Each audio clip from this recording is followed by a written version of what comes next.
자, 북한 근로자들 이제 달러 벌이 때문에 우리가 이제 돈줄을 죄고 있으니까 북한으로서는 해외 근로자들 상납받는 것 이것이 굉장히 큰 달러 출처죠. 그러나 근로자들 영상 저희가 입수해 봤더니 상납금 못 찾겠다는 취지의 말들이 계속 나온다는군요. 이런 얘기 좀 집중적으로 나눠보겠습니다. 자, 김정봉 한중대 석좌 교수님 나오셨는데요. 지금 방금 들어온 속보가 있지 않습니까? 네. 이제 북한이 이제 원산 지역에서 동해로 단거리 발사체 또 한 발 쐈다.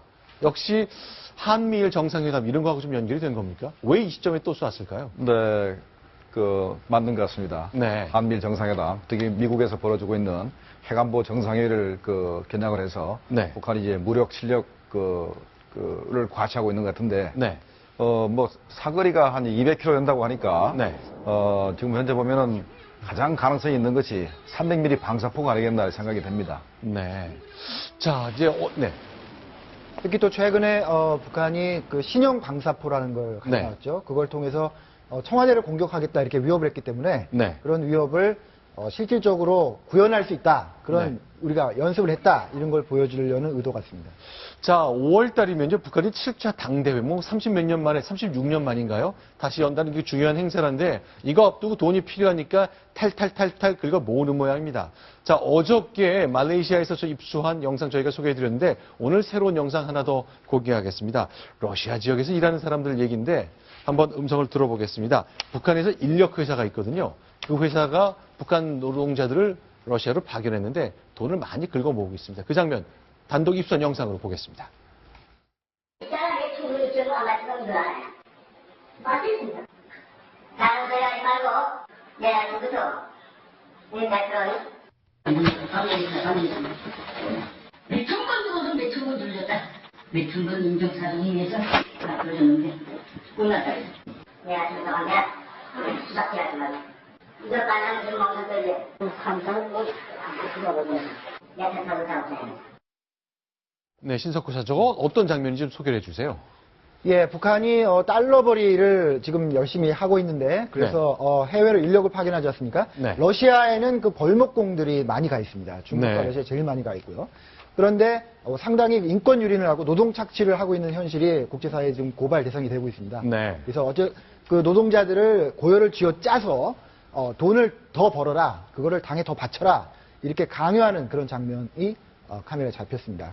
자, 지금 보시는 것처럼요. 해외 파견된 북한 노동자 매일 상납을 강요받기도 하고 상남을 경쟁하기도 하고요. 사울 굶은 환자한테 당 창건일 돈을 내라. 이렇게 요구를 하고 있다는군요. 네, 통상 보면은 임금의 70% 이상을 뺏기지 않습니까? 그렇죠. 그다음에 나머지 30% 다 갔느냐? 그게 아니고, 김정일 생일, 그다음에 김정은 생일, 김일성 생일, 네. 그다음에 공화국 창건일, 네. 당 창건일 이럴 때 충성금을 내야 됩니다. 네. 내다 보면은 월급은 다 뺏기게 되고, 그래서 생활비가 없어서 불법으로 야간 노동을 하거나 네. 아니면 휴일 노동을 해가지고 생활비를 충당을 하고 하는 그런 상황이기 때문에 네. 굉장히 비참한 상황이 되고, 현재 지난번에 당 창건 70주 행사를 했지 않습니까? 그렇죠. 10월 10일 날. 그때는 각 가정당 5,000원을 각축을 했고, 네. 그다음에 외교관한테는 1,000불을 내라 그랬고, 네. 그다음에 각 무역 상사에는 수십만 불에서 수백만 불까지 각 능력에 따라서 이렇게 각축을 했는데, 네. 그 돈 내기가 싫어서 오히려 북한 내로 들어오겠다는 무역 상사도 많았었습니다. 자, 그러니까 지금 보셨던 영상은 작년 10월에 있었던 당 70돌 창건 기념일 앞두고 돈을 모으기 위해서 계속 요구하는 거고요. 3, 4일 걷지 못할 정도고 건강 상태도 굉장히 안 좋은 상태에서 일하는군요. 저렇게 인력회사가 북한 사람들, 근로자들 보내면 저렇게 다 월급을 떼가지고 긁어 모아서 본국에 송환한 것, 상납한 것까지 다 책임지는 게 그 인력회사인가 보죠? 인력회사가 회사가 아니고 네. 당으로 봐야 되겠고, 또 그걸 이름만 회사지 당 그렇죠. 조직이다. 그걸 감시하고 갈취하는 조직이 바로 보위부가 하고 있고, 네. 그래서 그 돈을 전부 다 이제 당으로 이제 39시를 통해서 이제 서기실, 김정은한테 바치는 거 아닙니까? 네. 근데 정말 비참합니다. 아까도 말씀드렸지만은 네. 거의 월급은 전액 다 뺏기게 되고, 네. 그래서 건설 노동자들이 자기 나름대로 아르바이트라는 개념으로 해서 네. 불법 노동을 해서 겨우 생활비를 마련하는 그런 상황입니다. 아, 이제 인력회사라는 당 조직이 아는 일은 일대로 해서 다 뺏기고 그거 몰래 조금 더 일해가지고 그 돈으로 생활하게 된다 그 얘기네요. 아니면 밀주를 만들어서 팔다가 네. 중동국가에서 걸려가지고 아주 희생을 받거나 하는 일도 벌어지고 있습니다. 자, 그러면 이 지금 보셨던 것은 러시아의 블라디보스톡 인근 지역에 관련 상황이었고요. 어제 저희가 소개해드린 거는 말레이시아 영상이잖아요. 그 말레이시아 상황도 좀 간단히 정리를 해주십시오. 예, 어제 채널A를 통해서 보셨습니다만은 말레이시아의 이번엔 탄광이죠. 네. 탄광, 말레이시아도 이제 경제가 발전해서 탄광에서 일하지 않으려고 하는 겁니다. 북한 노동자들을 수입해서 석탄을 캐고 있는데요. 그 열악한 모습이 어제 채널A 종합뉴스에 보도가 됐죠. 자, 그 장면 다시 한번 가보겠습니다. 이번에는 블라디보스톡이 아니라 말레이시아입니다. 같이 보겠습니다. 왔는데요. 이런 거를 국제사회에 보도되면요, 여러분들이 폭력을 행사하면 지금 북한 김정은 국방위원장인데도 안 좋아요. 그럼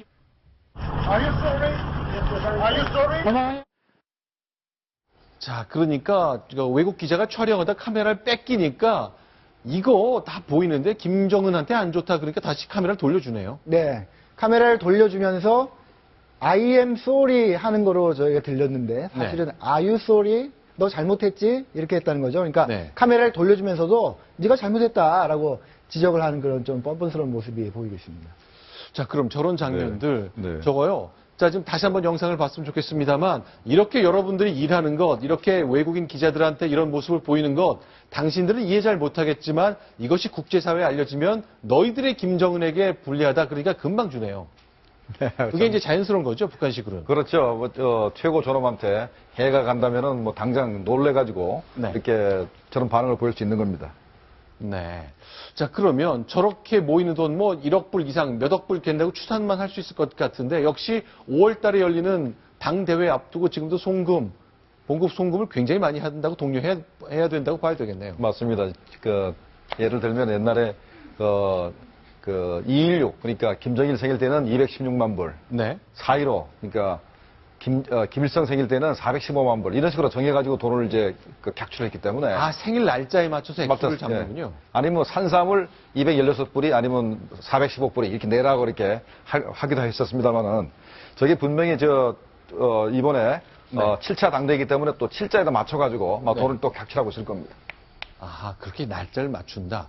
자, 근데 저런 장면 보면요. 많은 분들이, 그렇죠. 정치가 실패하고, 나라 경제를 스스로 지탱하지 못한다면 그 국민들이 고생하는 거죠. 그래서 해외로 나가서 돈도 벌어야 되고, 달러로 송금한 것으로 연명할 수밖에 없는 건데, 우리도 사실 비슷하지 않습니까? 1960년대 기억하실 텐데, 우리도 파독 광부들 보면 바로 저런 장면이잖아요.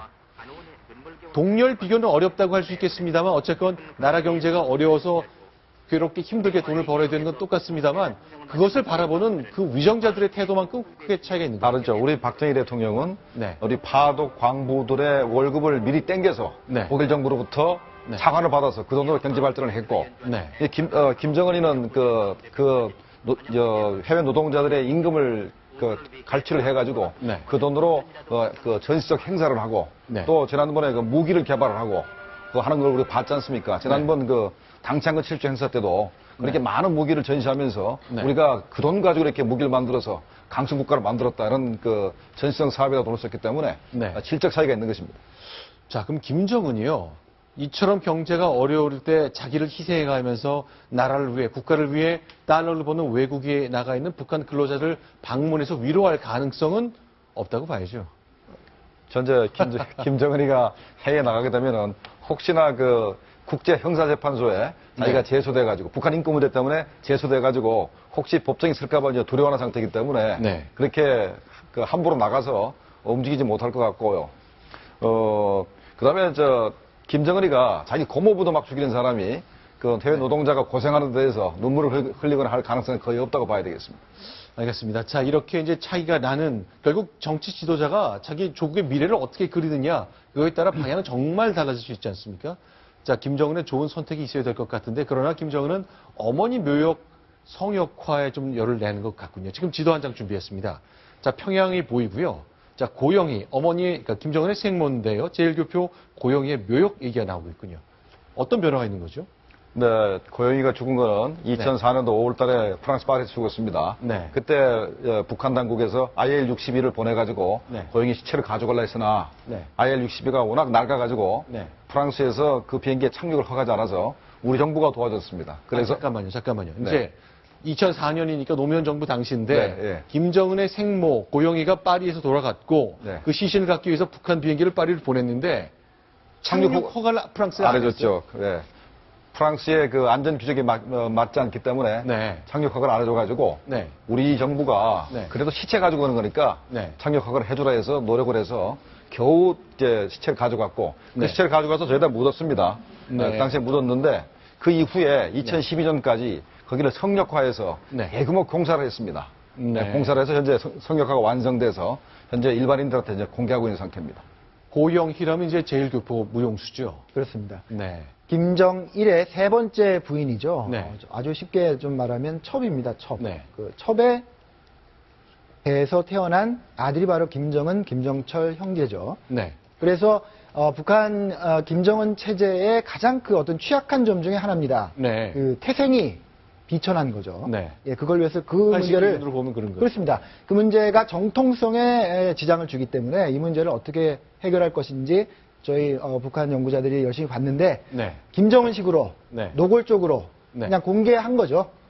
자, 우리- 김정일 시신과의 거리는 4km가 떨어졌는데 역시 합장은 어려운 거죠. 그러니까 뭐 정상적이라면 합장을 하는 게 맞을 겁니다. 그렇죠. 네, 그런데 뭐 김일성도 네. 김일성도 현재 김정숙하고 합장이 안 된 상태이기 때문에 네. 뭐 그건 이제 꺼리는 것 같은데 네. 일단 고용이를 대성산 혁명열사랑 옆에다가 이렇게 성역화해서 묻었다는 것은 네. 그건 뭐 고용이를 그 우상화하겠다라는 그 목표를 설정을 하고 네. 이렇게 해놓은 것 같습니다. 아, 위치도 중요한데 혁명 열사중 바로 옆이다. 결국 이 지역을 굉장히 성스러운 곳으로 만들었다는 건데 생모이기 때문에 그렇다고 봐야 되겠네요.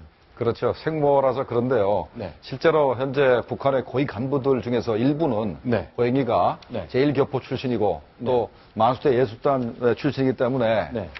김정은의 그런 그 출생이 네. 그렇게 이렇게 뭐 북한이 주장하는 그 공식으로 주장하는 만큼 그렇게 출생이 좋지 못하는 부분을 다 알고 있습니다. 네. 그런데 일반 주민들은 모르기 때문에 네. 앞으로는 뭐 조작을 할 가능성이 있다고 봐야 되겠습니다. 자, 그러면요. 자, 제일교표인 무용수인 고영희 북한의 기록 영화를 보니까요. 참 막 흔치는 않습니다만 고영희의 육성이 직접 공개된 적이 있거든요. 어떤 목소리를 하고 있을까요? 들어보겠습니다. 어느 날 장군님께서 저에게 말씀하셨습니다. 당신이 다른 사람들한테 말해보라. 내가 얼마나 힘든 7년 세월을 보내왔는가를. 그렇습니다. 그 누구도 할 수 없는 장군님이 어려운 7년 세월을 바로 저는 보아왔으며 장군님이 가장 어려웠던 그 시기를 언제나 장군님 곁에서 함께하여 왔음을 겪어왔습니다. 자, 근데 자기 남편을 대하듯 말하는 게 아니라 마치 우상화의 대상에 대해서 말하는 것처럼 얘기하네요. 저게 2012년에 공개된 거니까 사후 한 8년쯤 지나서겠네요. 그렇죠. 근데 저 7년을 어떻게 7년, 언제부터 언제까지 7년이라 말하는지 현재 뭐 정확히 모르겠습니다만은, 네.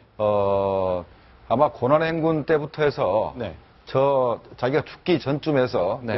그 7년이라는 게 생각이 드는데, 그러니까, 95년경부터 해서, 네. 2002년 사이에 한 7년이 아니겠나 생각이 됩니다. 네. 자, 지금 화면에 보이는 건 왼쪽에 하늘색 옷을 파란 옷을 입은 저 여성이죠. 그리고 현재 저런 그 우상화 작업을, 기초 작업을 한 사람이 황병서입니다. 네. 자, 황병서가 우상화 작업을 주도하고 있고, 지금 서열이 높으니까 당연히 그렇게 충성의 모습을 보이면서 자리를 유지해야 될 것 같은데요.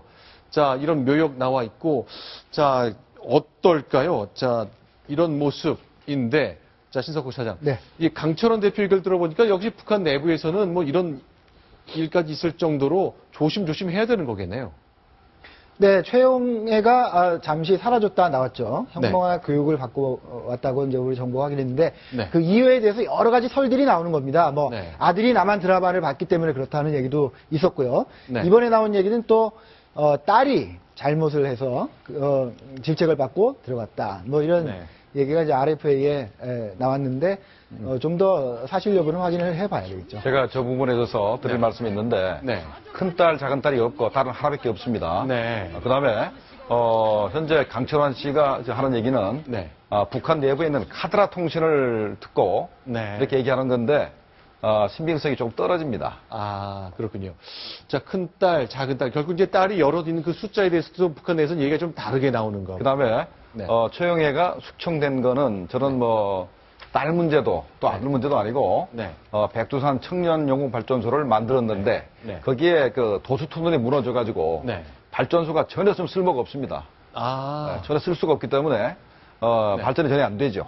그래서 그 문제를 책임지고 네. 3개월간 혁명음악 교육을 갖고 네. 그게 바로 김양근 죽었을 때쯤에서 해제가 된 겁니다. 네. 그래서 돌아오게 됐기 때문에 네. 조금 더 이상할 게 없습니다. 알겠습니다. 지금 화면에 보이는 최룡회, 이제 딸 문제로 그동안에 이제 혁명화 교육 관련된 얘기가 나왔는데 역시 공사 담당했는데 부실하게 했기 때문에 댐을 크게 지어놓고 김정은이 그걸 보고서 굉장히 잘생겼다는 얘기를 많이 했었거든요. 그 댐이 작동을 안 했다. 그러니까 이게 유역 변경식인데 네. 물을 다른 쪽으로 보내서 발전해야 되는데 그게 무너졌으니까 네. 전혀 발전이 안 되는 겁니다. 알겠습니다. 그러면 이제 박근혜 대통령이 이제 미국으로 가죠. 그렇습니다. 네.